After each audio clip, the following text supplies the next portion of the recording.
दागिनीचेच लागते, म्हणून तर जिजामाता तुमच्या चरणा पुढे मान माझी सदैव झुकते, मान माझी सदैव झुकते.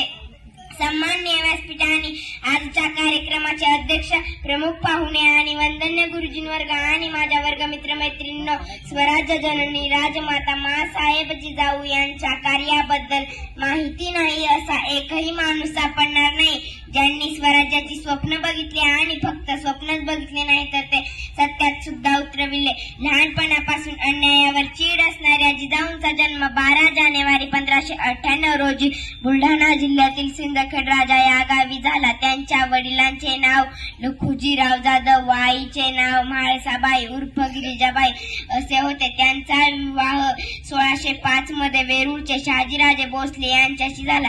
जिजाऊंनी शिवबांवर लहानपणापासून उत्तम संस्कार केले आणि त्यांचे व्यक्तिमत्व आदर्श घडविले. छत्रपती शिवाजी महाराजांनी निर्माण केलेल्या स्वराज्यामध्ये जिजाऊंचा मोलाचा वाटा होता.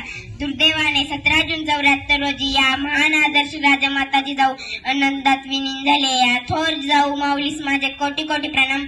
जय जिजाऊ, जय शिवराय.